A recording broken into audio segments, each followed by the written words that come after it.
Hello friends, ನಮಸ್ತೆ. Welcome back to my channel. ನಾನು ಅರ್ಪಿತಾ ರಮೇಶ್. ಇವತ್ತಿನ ವಿಡಿಯೋದಲ್ಲಿ ಕುರಿ ಅಥವಾ ಮೇಕೆ ಕಾಲನ್ನ ಬಳಸ್ಕೊಂಡು ಸಖತ್ ಟೇಸ್ಟ್ ಕೊಡುವಂತಹ ಕಾಲ್ ಸೂಪ್ನ ಪರ್ಫೆಕ್ಟ್ ಆಗಿ ಅಳತೆ ಪ್ರಕಾರ ಯಾವ ರೀತಿ ಮಾಡೋದು ಅಂತ ನೋಡೋಣ.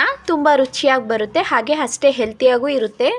ನಾನು ಆಲ್ರೆಡಿ ನಮ್ಮ ಚಾನಲ್ನಲ್ಲಿ ಕಾಲ್ ಸೂಪ್ನ ಅಪ್ಲೋಡ್ ಮಾಡಿದ್ದೀನಿ. ಬೇರೆ ಥರ ಕಾಲ್ ಸೂಪ್ನ ಟ್ರೈ ಮಾಡಿ ತೋರಿಸಿ ಅಂತ ಕೇಳಿದರು ನನ್ನ ಫ್ರೆಂಡ್ಸು. ಸೊ ಅದಕ್ಕೋಸ್ಕರ ಈ ವಿಡಿಯೋನ ಶೇರ್ ಮಾಡ್ತಾ ಇದ್ದೀನಿ ನಿಮ್ಮ ಜೊತೆ. ಮಾಡೋದು ಹೇಗೆ ಅಂತ ನೋಡೋಣ. 4 ಕುರಿ ಕಾಲನ್ನ ಚೆನ್ನಾಗಿ ತೊಳೆದು ನೀರು ಸೋರ್ಲಿ ಅಂತ ಎತ್ತಿಟ್ಕೊಂಡಿದ್ದೀನಿ. ಆದಷ್ಟು ದಪ್ಪವಾಗಿರೋ ಕಾಲನ್ನೇ ತಗೊಳ್ಳಿ, ಸೂಪು ಚೆನ್ನಾಗಿ ಬರುತ್ತೆ. ಮೊದಲಿಗೆ ಮಸಾಲೆ ಹೇಗೆ ರೆಡಿ ಮಾಡ್ಕೊಳ್ಳೋದು ಅಂತ ನೋಡೋಣ. ಒಂದು ಫ್ರೈಯಿಂಗ್ ಪ್ಯಾನ್ಗೆ 2 ಟೇಬಲ್ ಸ್ಪೂನ್ ಆಗುವಷ್ಟು ಆಯಿಲು, 2 ಟೇಬಲ್ ಸ್ಪೂನ್ ಆಗುವಷ್ಟು ಧನಿಯಾ ಬೀಜ, 1 ಟೀ ಸ್ಪೂನ್ ಆಗುವಷ್ಟು ಜೀರಿಗೆ, 1/4 ಟೀ ಸ್ಪೂನ್ ಆಗುವಷ್ಟು ಕರಿಮೆಣಸು, ಒಂದು 5 ರಿಂದ 6 ಒಣಮೆಣಸಿನ್ಕಾಯಿ, ಹಾಗೆ 1 ಮೀಡಿಯಂ ಸೈಜ್ ಈರುಳ್ಳಿನ ಹಾಕೊಂಡು ಚೆನ್ನಾಗಿ ಫ್ರೈ ಮಾಡ್ಕೋಬೇಕು. ಈರುಳ್ಳಿ ಎಲ್ಲ ಚೆನ್ನಾಗಿ ಫ್ರೈ ಆಗಬೇಕು. ತುಂಬ ಸ್ಪೈಸಿಯಾಗಿ ಕುಡಿಯೋಕೆ ಇಷ್ಟಪಡೋರು ಕರಿಮೆಣಸನ್ನ 1 ಸ್ಪೂನ್ ಆಗುವಷ್ಟು ಹಾಕೊಳ್ಳಿ. ನಾನು 3/4 ಸ್ಪೂನ್ ಆಗುವಷ್ಟು ಹಾಕ್ಕೊಂಡಿದ್ದೀನಿ. 1 ಗಡ್ಡೆ ಆಗುವಷ್ಟು ಬೆಳ್ಳುಳ್ಳಿ, ಹಾಗೆ 1 ಇಂಚ್ ಆಗುವಷ್ಟು ಶುಂಠಿ, 1 ಇಂಚು ಚಕ್ಕೆ, 1-2 ಲವಂಗ, 1 ಏಲಕ್ಕಿ, ಹಾಗೆ 1-2 ಹಸಿಮೆಣಸಿನ್ಕಾಯಿನ ಹಾಕ್ಕೊಂಡು ಚೆನ್ನಾಗಿ ಫ್ರೈ ಮಾಡ್ಕೊಳ್ತಾ ಇದ್ದೀನಿ. ಎಲ್ಲವೂ ಕೂಡ ಹಸಿ ವಾಸನೆ ಹೋಗೋ ತನಕ ಚೆನ್ನಾಗಿ ಫ್ರೈ ಮಾಡ್ಕೊಳ್ಳಿ. ಒಣಮೆಣಸಿನ್ಕಾಯಿ ಜೊತೆಗೆ 1-2 ಹಸಿಮೆಣಸಿನ್ಕಾಯಿ ಹಾಕಿದ್ರೆ ಇನ್ನು ಟೇಸ್ಟ್ ಚೆನ್ನಾಗಿರುತ್ತೆ. ನೋಡಿ, ಇದು ಹಾರಕ್ಕೆ ಬಿಟ್ಬಿಡೋಣ. ಒಂದು ಕುಕ್ಕರ್ಗೆ 1-2 ಟೇಬಲ್ ಸ್ಪೂನ್ ಆಗುವಷ್ಟು ಆಯಿಲ್ನ ಹಾಕ್ಕೊಂಡು ಮೀಡಿಯಂ ಸೈಜು 1 ಈರುಳ್ಳಿ, 1/4 ಟೀ ಸ್ಪೂನ್ ಅರಿಶಿನ ಹಾಕಿ ಚೆನ್ನಾಗಿ ಫ್ರೈ ಮಾಡ್ಕೊಳ್ತಾ ಇದ್ದೀನಿ. ಈರುಳ್ಳಿ ಎಲ್ಲ ಚೆನ್ನಾಗಿ ಫ್ರೈ ಆಗಿ ಅದು ಟ್ರಾನ್ಸ್ಪರೆಂಟ್ ಆಗಬೇಕು, ಅಲ್ಲಿ ತನಕ ಚೆನ್ನಾಗಿ ಫ್ರೈ ಮಾಡಿಕೊಂಡು 1 ಮೀಡಿಯಂ ಸೈಜ್ದು ಟೊಮ್ಯಾಟೋನ ಸಣ್ಣದಾಗಿ ಹೆಚ್ಚಿ ಸೇರಿಸ್ಕೊಳ್ತಾ ಇದ್ದೀನಿ. ಟೊಮ್ಯಾಟೋನು ಅಷ್ಟೇ, ಅದ್ರದ್ದು ಹಸಿ ವಾಸನೆ ಎಲ್ಲ ಹೋಗಿ ಟೊಮ್ಯಾಟೋನು ಕೂಡ ಈ ಎಣ್ಣೆ ಈರುಳ್ಳಿ ಜೊತೆ ಚೆನ್ನಾಗಿ ಫ್ರೈ ಆಗಬೇಕು.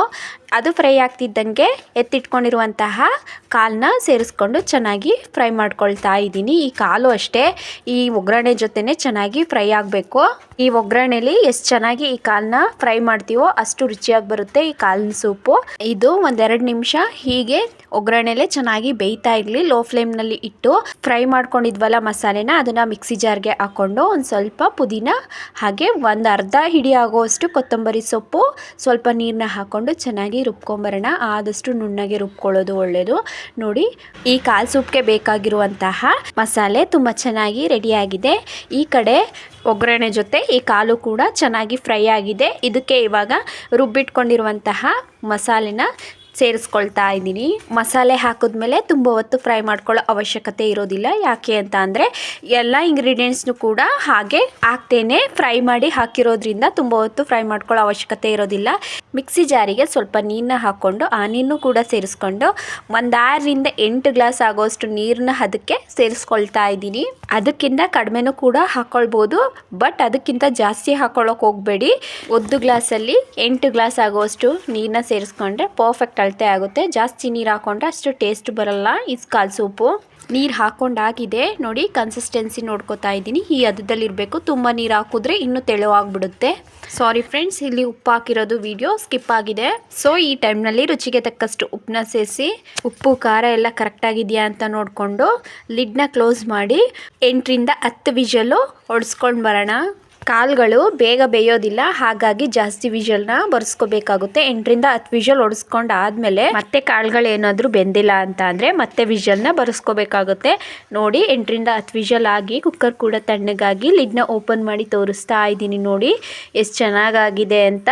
ಈ ಕಾಲ್ ಸೂಪು ಪರ್ಫೆಕ್ಟ್ ಅಳತೆಲಿ ಪರ್ಫೆಕ್ಟ್ ಆಗಿ ರೆಡಿಯಾಗಿದೆ. ಕಾಲಿನ ಪೀಸಸ್ ಕೂಡ ಚೆನ್ನಾಗಿ ಬೆಂದು ಮಸಾಲೆನೂ ಕೂಡ ಚೆನ್ನಾಗಿ ಇಡ್ಕೊಂಡಿದೆ. ಈ ಕಾಲ್ ಸೂಪ್ನ ತಿಂಗಳಲ್ಲಿ ಒಂದ್ಸಲನಾದರೂ ಮಾಡ್ಕೊಂಡು ಕುಡಿದ್ರೆ ಧನುರ್ವಾಯು ಇರೋರಿಗೆ, ಬ್ಯಾಕ್ ಪೇನ್ ಆಗಿರ್ಬೋದು, ಮಂಡಿ ನೋವಾಗಿರ್ಬೋದು, ಬಾಣತಿಯರಿಗೆಲ್ಲ ಒಳ್ಳೆ ರಾಮಬಾಣ ಅಂತಾನೆ ಹೇಳ್ಬೋದು. ಸೂಪ್ನ ಕನ್ಸಿಸ್ಟೆನ್ಸಿಯು ಕೂಡ ಪರ್ಫೆಕ್ಟ್ ಆಗಿದೆ. ಡಿಫ್ರೆಂಟ್ ಹಾಗೂ ಸಕ್ಕ ಟೇಸ್ಟ್ ಆಗಿರುವಂತಹ ಕಾಲಿನ ಸೂಪಿನ ರೆಸಿಪಿ ನಿಮಗೆ ಇಷ್ಟ ಆಗಿದ್ರೆ ಮನೇಲೊಂದ್ಸಲ ಟ್ರೈ ಮಾಡಿ. ಹೇಗೆ ಬಂತು ಅಂತ ಕಮೆಂಟ್ ಸೆಕ್ಷನಲ್ಲಿ ಕಮೆಂಟ್ ಮಾಡಿ ತಿಳಿಸಿ. ಹಾಗೆ ಲೈಕ್ ಮಾಡಿ, ಶೇರ್ ಮಾಡಿ. ಇನ್ನಷ್ಟು ಈಸಿ ರೆಸಿಪೀಸ್ಗೋಸ್ಕರ ನಮ್ಮ ಚಾನಲ್ನ ಸಬ್ಸ್ಕ್ರೈಬ್ ಮಾಡ್ಕೊಳ್ಳೋದಂತೂ ಮರಿಬೇಡಿ. Thank you.